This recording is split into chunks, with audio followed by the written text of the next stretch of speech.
Good afternoon, Victoria County. We thank you all for your time today. I would like to remind everyone that KView, Kix, and Magic 95 are also live on air streaming this as well. For any local information regarding COVID-19, please visit victoriatxoem.org or call our hotline at 361-580-5796. With the upcoming holiday this weekend, we will not have a press briefing from Good Friday to Easter Sunday of this week, and the hotline will be closed as well. We'll resume normal communications operations Monday, April 13th, and we will still post daily COVID counts and relevant information on social media and our website. As of 2:30 today, there were 3 new cases in Victoria County, bringing our total case to 53, with 6 of those being recovered. Today we have Michael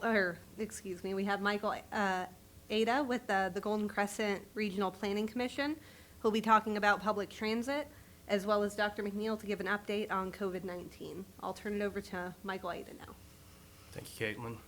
So, as Caitlin said, my name is Michael Ada. I'm the Executive Director for the Golden Crescent Regional Planning Commission, and we serve the 7-county region that includes Calhoun, DeWitt, Goliad, Gonzales, Jackson, Lavaca, and Victoria counties.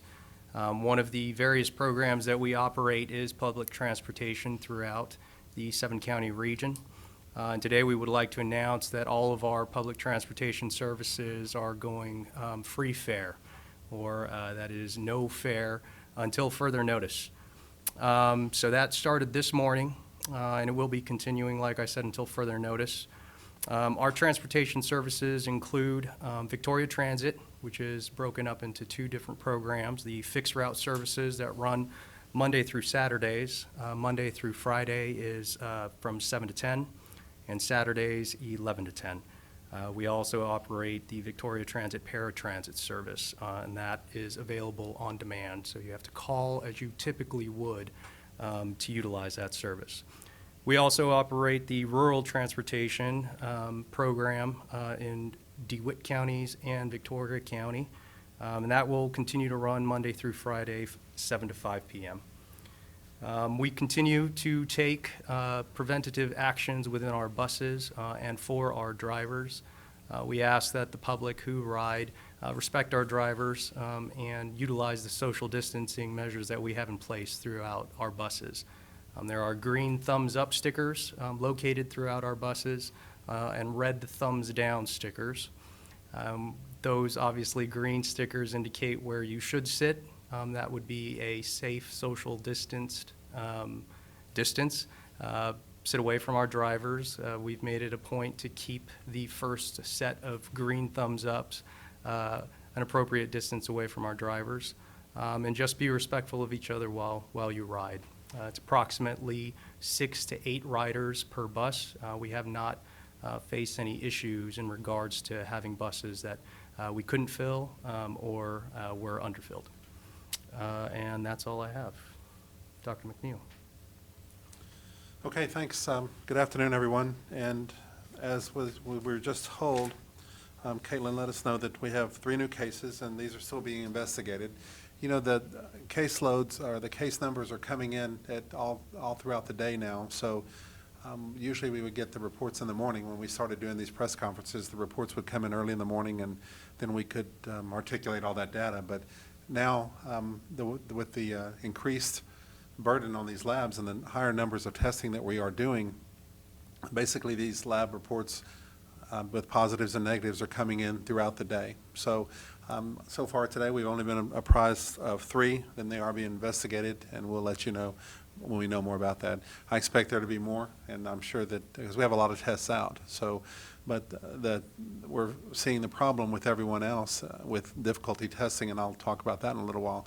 But we're also seeing with the burden of these labs from across the United States. These are the LabCorp and some of these companies are in Quest. They're big nationwide companies, so they have results pending all over the United States. So we're trying to get ours as quick as we can. So we'll get that data to you as quick as we can. Our total cases now, as Caitlin has reported, is 53, which is just up from yesterday, of course. And we still have some patients in the hospital, but I'm happy to report I spoke with both of the hospitals earlier today, And one of the hospitals has 2 patients in the intensive care unit. The other ones, the patients have been removed from the ICU and are doing better. So overall, all the patients seem to be stable, and that's wonderful news for us, wonderful news. So all the stuff we were talking about yesterday, we came out with a recommendation for masks, and I see a lot of masks in this room, and we're wearing our masks anytime we go outside. Excuse me. If you see me out in the public, I will make sure that I have my mask on, and I would hope that everybody else does that. These masks are very important, and we've had readers call and say, I'm having a hard time getting a mask. I don't know where to get those fancy blue masks that y'all have. Well, any facial covering will do. And I say mask, but the correct term for what we're doing right now is facial covering. So anything, even a bandana or something like that, anything to cover your face. I'm sure that there will be a lot of very inventive type masks out there. I've seen some, but I really can't comment on them. But there are a lot of different ways as long as you cover your mouth and nose, and that's what we're talking about today. And remember that you're protecting yourself, because if everybody wears a mask, there will be less of this virus in the air. And that's our whole idea. We want to protect in case you're sick. And this goes back to that asymptomatic spread that we talk about all the time. I've seen numbers ranging from 14 to 50% of patients are capable of spreading this virus before they have signs or symptoms. It's hard to know. We don't have that data yet. We'll have this data after this is all over. Or at least when it slows down, when we can start to figure the numbers. But for the most part, in the meantime, we're going to see an improvement, and we're going to see an improvement with better social distancing, and that's starting. If you watch the national news, you'll see that things are improving. The bigger cities, the bigger areas that started their social distancing and have really pushed it. Some of them made it mandatory. A lot of them made it mandatory. The majority have. And in these areas, we have seen a decline. It takes a couple of weeks, because remember, that's what happens with this. The actions that we do today are going to be seen in a week to 10 days to 2 weeks. So we're trying to do this. We're trying to do the masks, and hopefully we can flatten our curve and slow the spread of this, or transmission of this disease. So remember your facial covering. Wear it at all times, especially anytime you go outside of the house. So that just ought to be a rule now. That's the way it is right now, at least for the next few weeks. Wear facial covering every time you leave the house. So also, I've been told that there are going to be do-it-yourself tutorials on our Facebook page. Am I saying that right? Yes, as soon as this is over, we've made some infographics that we've gotten to help readers at home who can't get access to kind of like the mask we have here. You can do it with bandanas, just some extra material you have lying around the house. It doesn't have to be a fancy sewn mask either. There's some really creative ways for you guys to make sure you have facial coverings, and we'll be providing that information on Facebook after. I may mention Facebook, but please don't ask me any questions about it. That's why I defer to Caitlin. So another question that we're seeing a lot asked is what level of community transmission. According to our data and the stuff that we've done here and what our epidemiology people have come up locally, approximately 18% of our cases have been attributed to community transmission. 18%, so basically 1 in 5. And remember, community transmission means that we can't really find a source of where it came from, so we just assume that they picked it up somewhere in the community. So that's very important. That's information that we need to know. I don't know what the nationwide numbers are, but that's what it is in our area. So we're watching that very closely, because that is on the border of mild to moderate transmission. And when it becomes widespread transmission, that's when basically the disease will be everywhere. We hope we never get that. And that's why we're wearing masks, that's why we're social distancing, and that's why we're staying at home. Now, I have another announcement that I need to make, and I'm sure we'll have questions about that. We are going to have to temporarily suspend our testing location at the Victoria Community Center.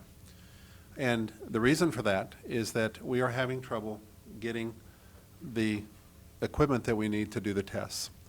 In the United States, that has been the biggest problem that we've had so far, is the ability to get the testing material. And I'm talking about the swabs that go in your nose, and I'm talking about the viral transport medium that we use to transport this stuff. There are different ways being developed right now. Some people are using normal saline, and we've got a lot of normal saline. We can use that. That's just salt water. So we're trying to find other avenues to do that, but I've said this since day one, this is a resource that we don't have a whole lot of. And across the nation, we don't have a whole lot of testing material. We can't test every person. So that brings up the question, and people are going to, and I can believe that people are going to be concerned about what I just said, because we may not be able to test everyone that wants to be tested. And from the beginning, we've always said that that would be difficult to do. Now, hopefully there will come a time, and the technology is ramping up. I heard of another rapid 5-minute test that is going before the FDA today as well. So there are a lot of different testing options that are coming out there, but the bottom line and the truth is we just don't have the equipment and we don't have the ability to test as many people as we would like to. In a perfect world, we would test everybody, we'd separate everybody out that was positive, and the disease would just go away, hopefully. But we can't do that yet. So what are we going to do? Well, that doesn't change anything as far as the treatment of patients. And that's the most important thing, that if the take-home message from what I'm saying today is this, is that just because you're not tested doesn't mean you can't be treated, okay? We have a rule in medicine that, and a lot of times, we don't even do a test if doing the test is not going to change what we're going to do.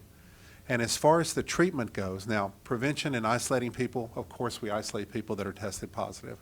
But as far as the treatment, when you get in the hospital, if you come into the hospital with shortness of breath and fever and cough, you're going to be treated one way if you have COVID, and you're going to be treated the identical same way if you don't have COVID. We treat the patient, we don't treat the test.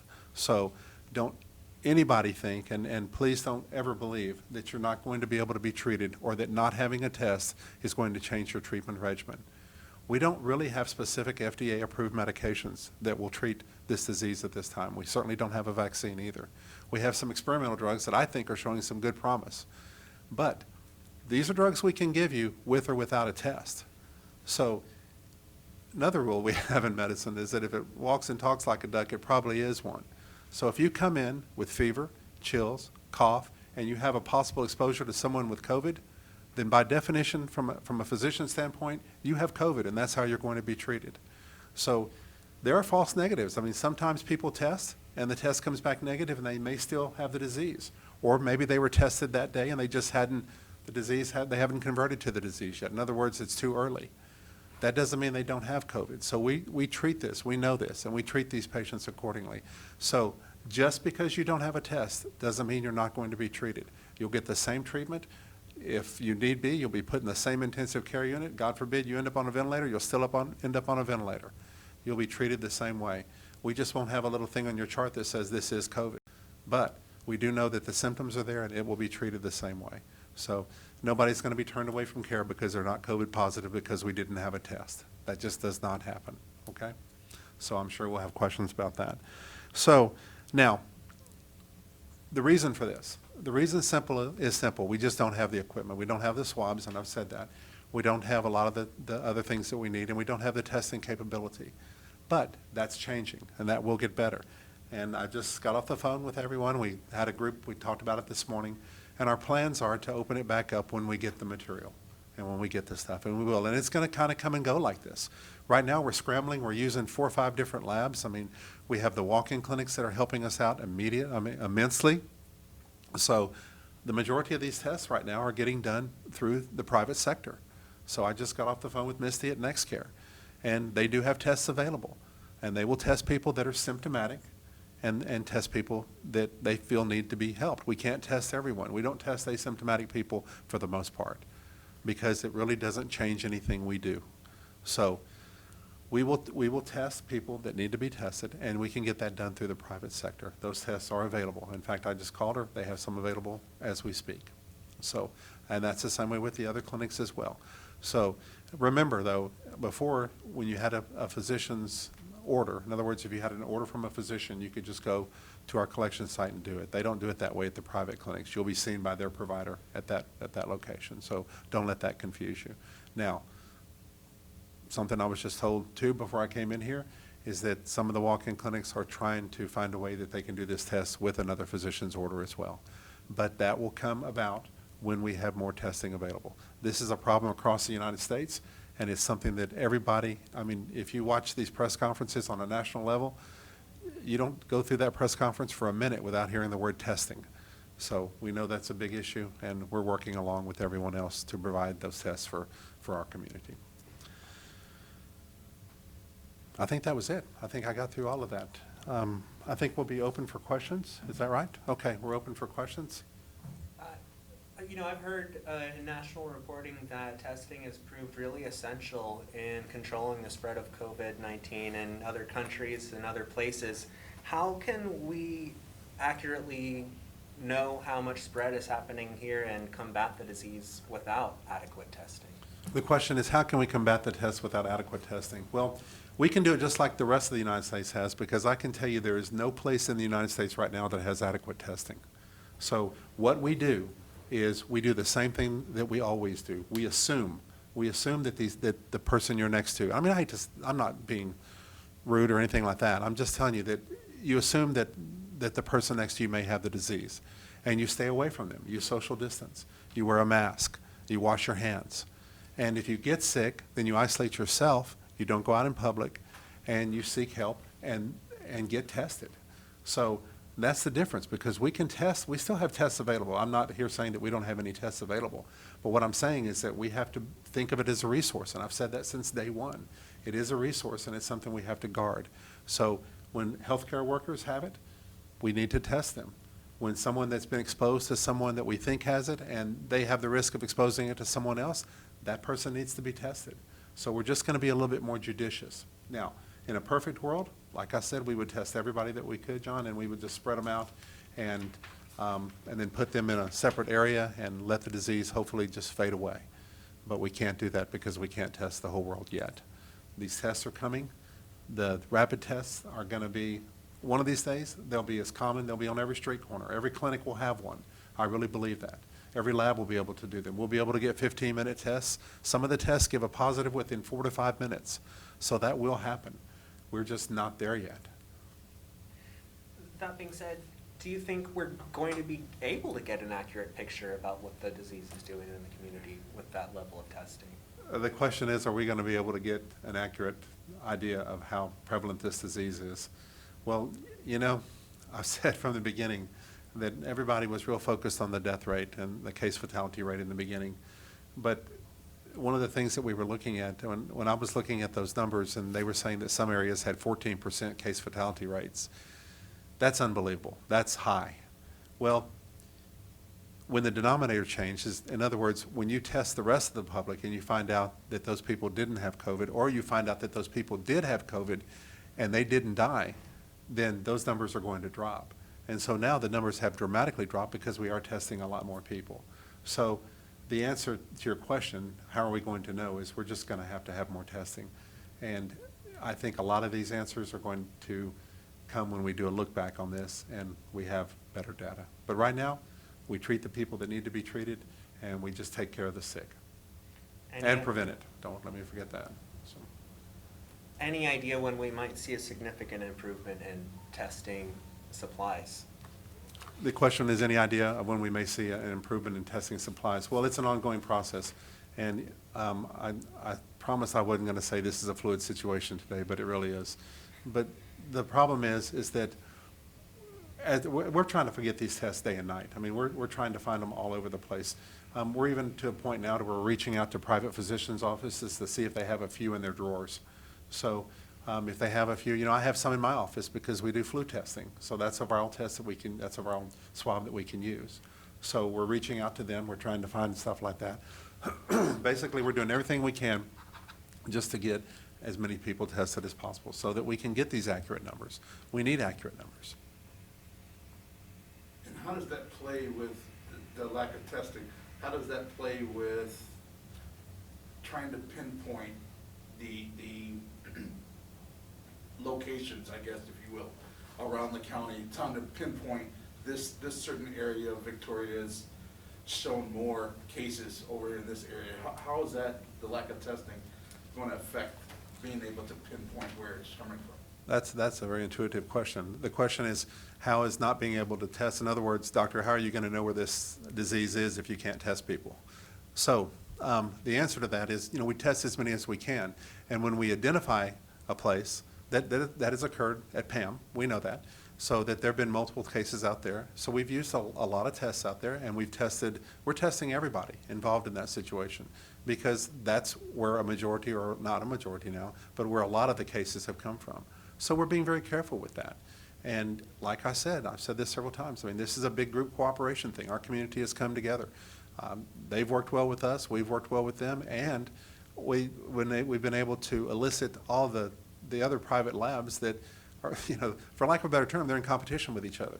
But everybody's coming together on this deal, trying to get this answer and get this information out to the public, and so that we can prevent this, so that people know that this has happened, and people will know this. We've identified a couple of low-risk transmission sites, and we've identified those places so that we can get people the information they need so that we can prevent this transmission of this disease. That's what the epidemiologists do every day. They're working hard every day looking at these cases, and they're getting overwhelmed. I mean, because we're getting more cases, and they have to do an evaluation, and it takes a couple of hours for each case. And if you take the number of cases we have and multiply that by 2 to 3 hours, and then take the number of people we have, you can see that they're very busy. So our hearts certainly go out to you and your peers, nurses and doctors, on the front line. And with news like today, how does that affect morale as you're working with nurses and doctors? How has their morale been when they receive news like you have to shut down BCC? The question is, how does that affect the morale of the people that are doing this? I can tell you that, I've been a physician for 20 years, practicing in Victoria, and I don't know anyone that's ever seen anything like this. And I watch the national news, and I see those physicians that are interviewed when they walk out after their 12 or 24-hour shift, and I can't imagine. I thought that I'd seen some gruesome things in my life, but the things that these people are doing every day. And at the same time, every time you have something bad happen, there's an opportunity to learn something, there's an opportunity to improve, and there's an opportunity to better yourself. And I think that we as a community and we as a country have come together in ways that I'm not even sure we thought we could do. So we think about the morale, and we think about the things. I don't like having to wear a mask for every patient that I look at. I don't like having to wear gloves for every patient that I touch. I don't like having to gown up to walk into a room not knowing if a person's COVID positive or not, and nobody does. But we think of the big picture, and the big picture is the good of our community and the good of our country, and that's what happens. So at the end of the day, it can be defeating at times, but just doing the right thing does have its own rewards. What is our backlog looking like in Victoria County? How many people are awaiting being tested, and how many people who have been tested are awaiting results? Well, that's been an up and down thing as far as the question was how many, basically, what is the turnaround on the testing? I guess that would be one way to do that. Sure, and how many people are waiting? I'm not sure. I don't have an exact number of how many are waiting. I do know that within the last 48 hours, there were at least 75 other tests that were done that are still pending. So there are numbers out there that are still pending, and we're waiting for those. But the idea of getting these tests rapidly, I mean, there's a glut of tests, and these nationwide companies have thousands of communities that are sending them hundreds of tests. So I'm sure I know they're running 24 hours a day because we're getting results at all hours. So they're putting them in batches, and we get different batches, and that's one of the problems with giving you exact numbers, because I have a pretty good feeling that by the time I leave this press conference, those numbers will have changed. So. Could you estimate? Oh, no, I couldn't. I wouldn't have a guess. I know we've probably done at least 500 tests in Victoria. We talked about that yesterday. We've probably done 500 to 600 tests. So of those 500 to 600, that probably 53 of them or 50-ish were positive. So because the lines get drawn too, because we start to involve other counties. And so a person lives in one county, but they work here. So does that number go to that county, or does that number count on our list? So the lines are getting blurred, and as they get bigger, it's going to be harder to figure out. About what's the longest that someone has had to wait for results or testing? The longest that I know of in our area, I think that there was one batch or one group that went 5 to 6 days. But on the same token, I've seen a lot of tests return within 24 hours. So it's completely variable. It depends on which lab they go to. It depends on the capability of that lab, and it depends on, we kind of, for lack of a better term, kind of shop around, and we look at the different labs, and we see who's got the capability of doing the testing. So it doesn't really do any good to send it to them if they can't run the test. And that's the way it is across the United States right now. You talked a little bit about how our actions now might be perceived coming into fruition or effect maybe even a week later. Correct. Where was I going with that? What's causing that delay, and how does that affect our knowing of what's going on right now? Well, the question is, how does that affect our decisions. delay and the decisions that we make? Well, we have to look to the future because of the incubation period of this virus. If you were to become infected, God forbid, today, then you may not show symptoms for 4 to 5 days, or you may not show symptoms, as for CDC, from 2 to 14 days. So if you don't show any symptoms, then you're not going to think you're sick, and you're not going to curtail your activity, and you're still going to be out running around. You could be shedding virus during that time. And there are a lot of people that go through the entire sickness and don't have very many symptoms. They feel a little bad. They have some symptoms that they attribute to seasonal allergies, but through a big course of their illness, they're shedding that virus. That's what the masks are for. That's what the isolation is for. That's what getting away from people by at least 6 feet is for. That's all we have. And so that's what we're doing. But doesn't that mean that we're constantly behind the ball in making decisions on what to do? Well, the question is, are we constantly behind the ball? We may be behind the ball in reporting the numbers, but I think that's different than what we're actually doing, because by putting masks on when people are asymptomatic, I consider us being ahead of the game. So by isolating people that may or may not have symptoms, or isolating people that just had an exposure, those are things that we do to make sure that we're trying to prevent this. So we're doing everything we can to get ahead, but this is a new disease. We don't have a good way of diagnosing it. We don't have a good way of treating it, and we don't have a good way of preventing it. So if anything puts us behind the 8 ball, that's what I would say. With regards to public transportation, how often are the routes, say, for one particular route going to take before someone goes in and thoroughly cleanses the unit? Sure. How does that work? Sure. So there's heavy cleaning twice a day, which is typical, but we've increased the amount of cleaning within each vehicle. But throughout the day, it's spot cleaning wherever passengers have been. And that's an increased duty for our drivers. But we have fleet and drivers both working on that throughout the entire day. Our bus stops are also being cleaned, so we're utilizing a bleach solution to essentially spray down all of the bus stops to make sure the bus stops are cleaned as well. So there's definitely increased cleaning that's occurring.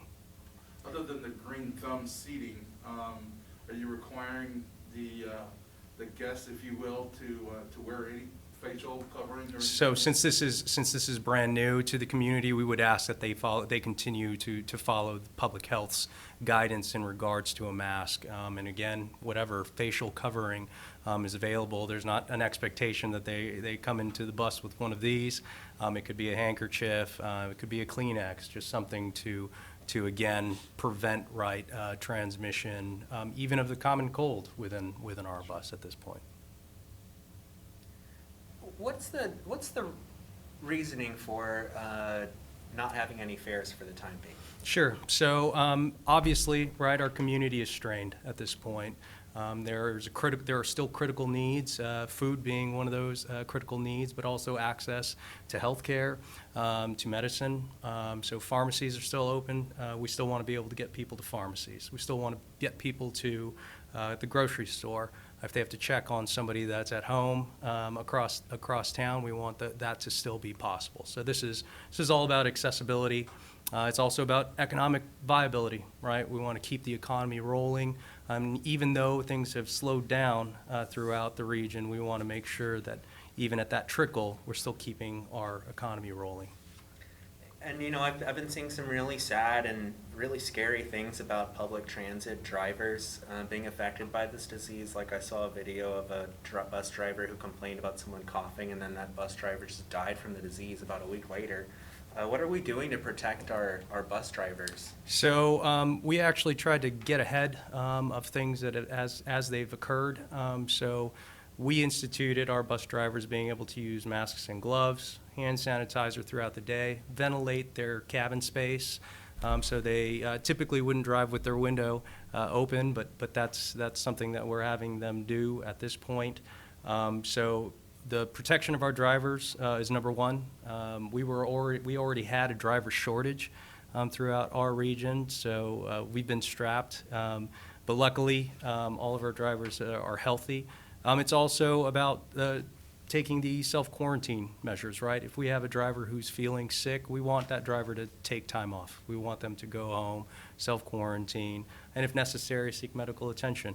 But we're taking this very seriously, and our drivers are as well. But they haven't missed a beat thus far. They're driving their routes, and they're happy to continue doing what they're doing.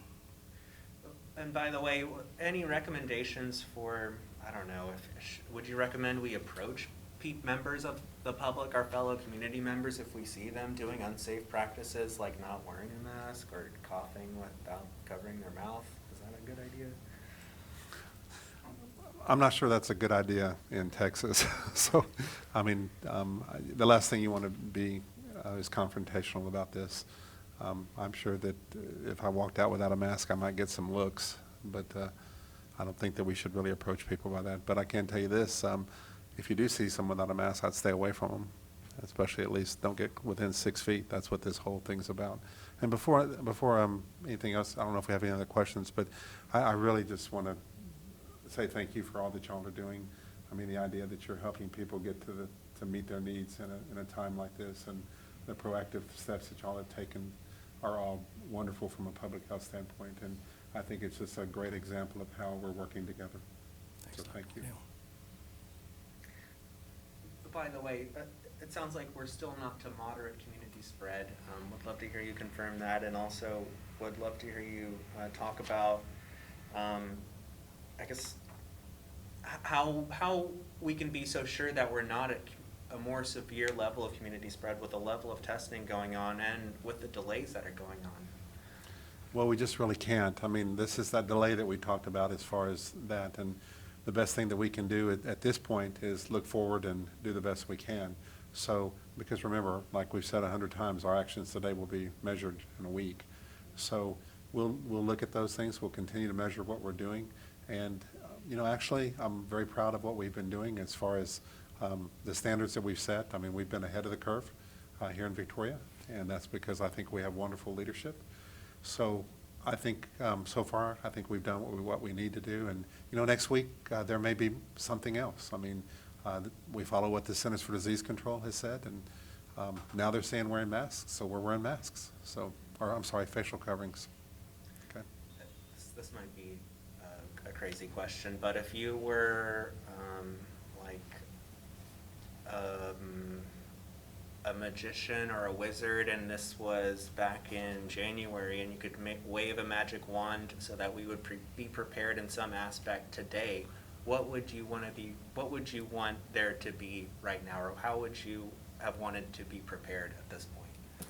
Well, of course, I would have wanted a vaccine up front. Yeah. But I think that we could always look back and think about things, and that's what will happen after this pandemic has gone down. And we will be able to look back at these things, and we're going to be a smarter country, and we're going to be a smarter people when it comes to pandemics after this. Can you confirm that all 9 cases that were announced yesterday were linked to PAM? I'm not sure of that. I don't think they were. I'm not sure. I don't have those numbers, but I can check with epidemiology and I'll tell you. As of April 6th, the breakdown of the 34 cases linked to PAM was 24 employees, 10 patients. Are all 10 patients current inpatients? As far as I know, the numbers that we had were inpatients at that facility. The question was, were all those patients inpatients? Yes, I'm pretty sure they were inpatients, but that's something else. I don't really have all those numbers, but I can get them. And just some more follow-up about PAM. How big is the staff at PAM North, and how many more PAM staff members are awaiting testing at this point? I really don't have those numbers as far as how many different employees. They're just like every other big company. They have a lot of employees, but they have a lot of people that are part-time And they have people that come and go, and they have patients, they have employees that work at different facilities too. So that would be a hard question to answer. Dr. But- McNeil, oh, Mhm. sorry to No, interrupt. that's fine. Oh, no, that's no interruption. Okay.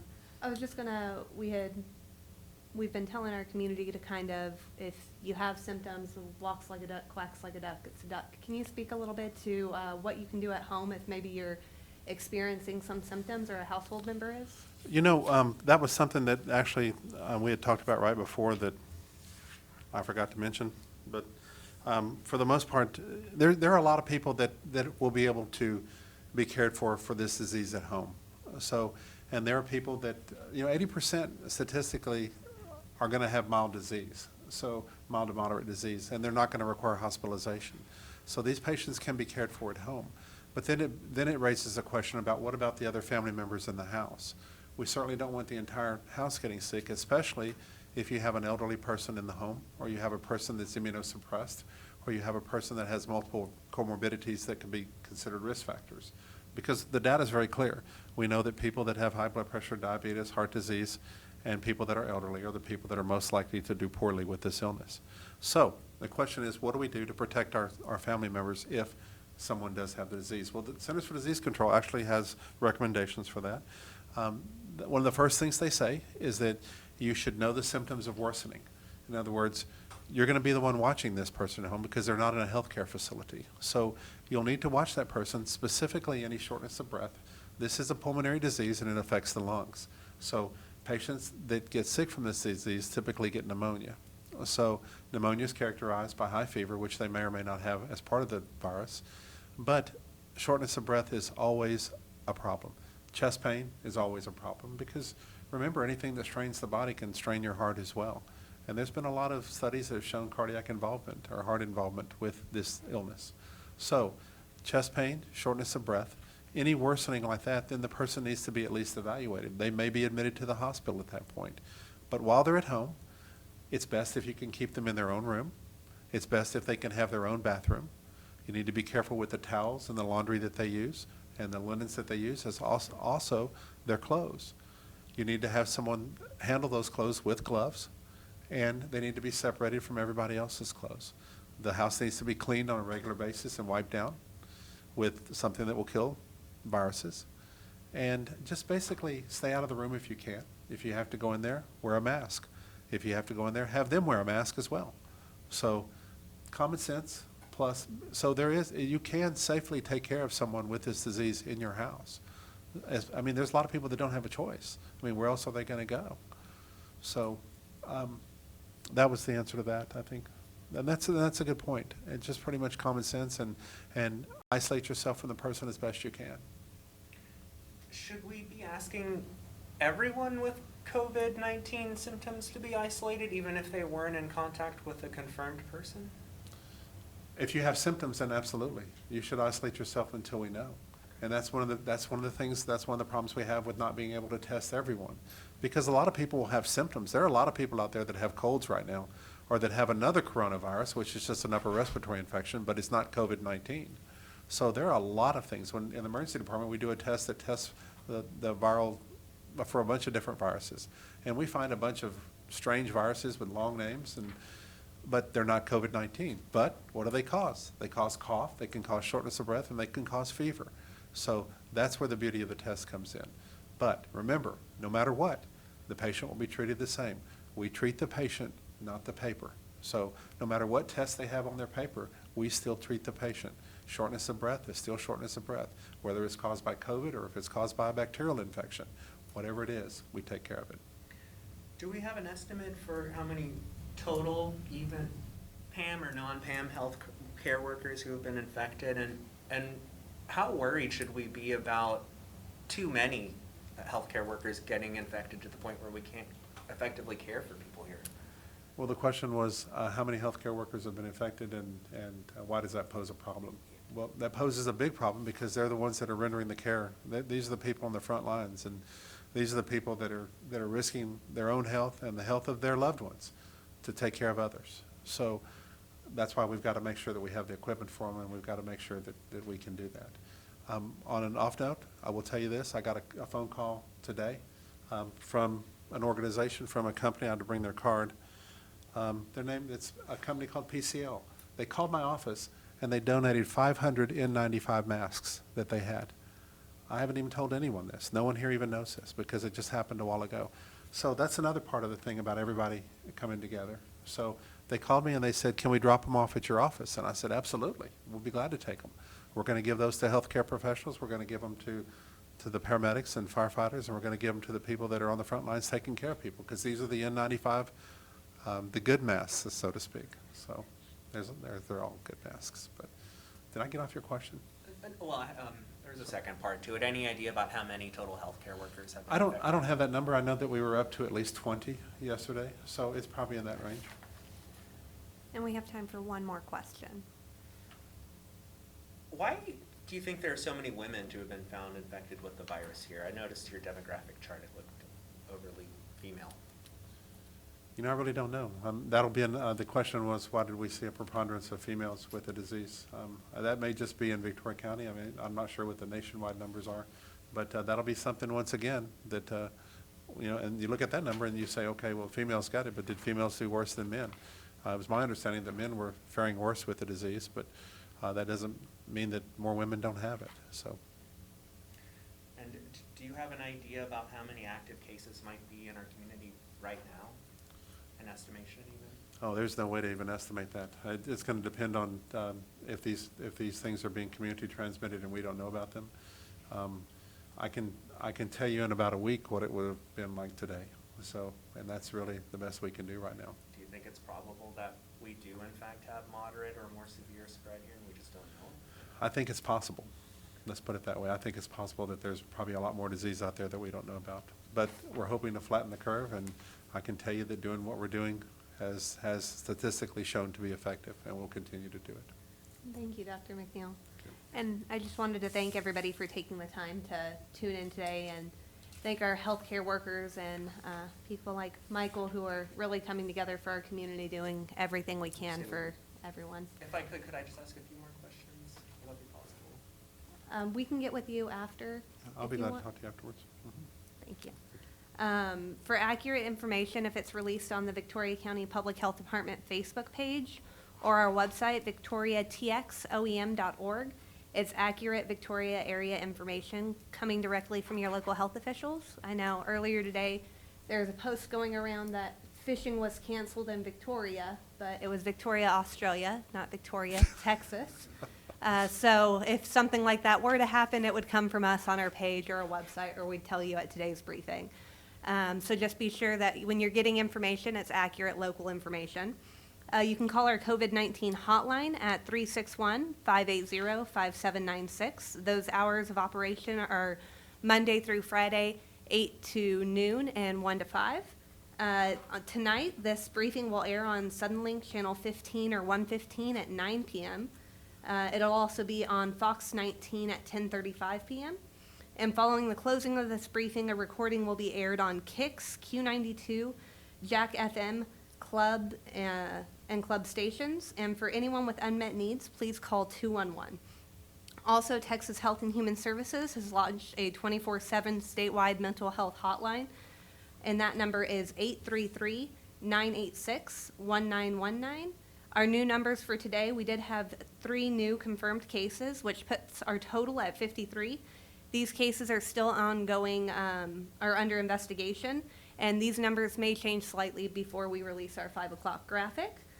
With the upcoming Easter holiday weekend, we will not have a press briefing from Good Friday to Easter Sunday, and the hotline will be closed as well, but we'll resume normal communication operations Monday, April 13th. And we'll still be posting daily COVID counts and other relevant information to social media and our website. Thank you all for your time, and we'll see you again tomorrow at 3.